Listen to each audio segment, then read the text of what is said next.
warahmatullahi wabarakatuh. Perkenalkan, nama saya Ridho Eko Syabana, biasa dipanggil Ridho.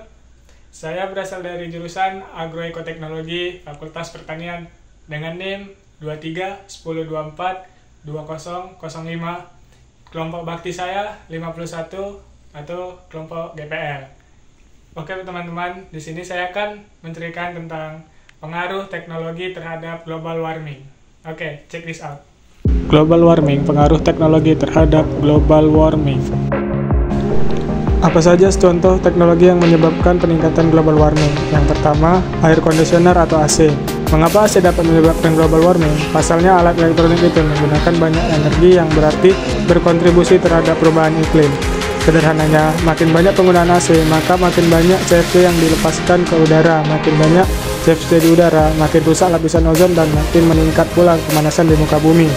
CFC sendiri merupakan kepelikan dari klorofluorokarbon, yang merupakan senyawa kimia yang memiliki kemampuan untuk meningkatkan lingkungan yang bersuhu rendah dan membuang panas ke tempat bersuhu tinggi. Salah satu contoh dari refrigerant CFC ini adalah Freon R2.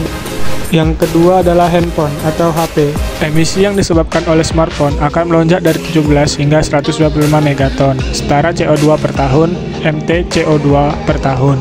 Dalam rentang waktu itu, atau pertumbuhan sebesar 730%. Bagian terbesar dari jejak karbon ini, 85-90%, akan disebabkan bukan oleh penggunaan perangkat tersebut, melainkan oleh proses produksinya. Itu termasuk di samping energi untuk manufaktur gawai, energi untuk pengembangan material emas, dan material yang disebut unsur tanah langka.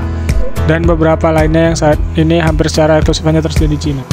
Apa dampak yang ditimbulkan dari penggunaan teknologi yang menyebabkan peningkatan global warming? Dampak pertama, peningkatan suhu permukaan bumi memicu terjadinya kekeringan dan memicu terjadinya kebakaran hutan. Hal tersebut akan menimbulkan kabut asap yang sangat berbahaya bagi kesehatan bahkan kematian. Suhu udara yang tinggi dapat memicu terjadinya kebakaran hutan.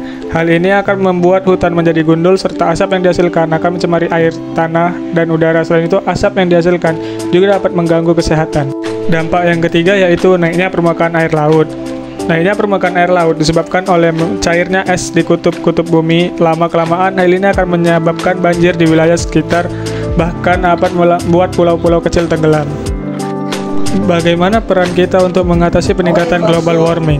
Sebagai generasi muda yang akan menjadi angkatan kerja di era transisi energi menuju net zero emission 2060, para generasi muda akan menjadi penentu di dalam mempercepat transformasi angkatan kerja dari penggunaan bahan bakar yang berbasis fosil menjadi berbasis ABT. Ada 3 cara untuk mengatasi peningkatan global warming. Yang pertama, minimalkan penggunaan peralatan yang mengandung CFC atau klorofluorokarbon. CFC merupakan senyawa-senyawa yang mengandung atom karbon dengan klorin dan fluorin terikat padanya.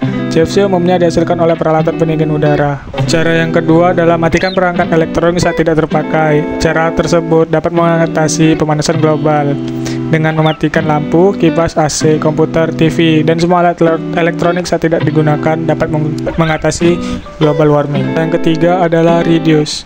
Adalah hemat penggunaan kertas dan tisu karena terbuat dari kayu yang harus ditebang dari pohon di hutan, sedangkan hutan dibutuhkan untuk menetralisir emisi CO2 di udara.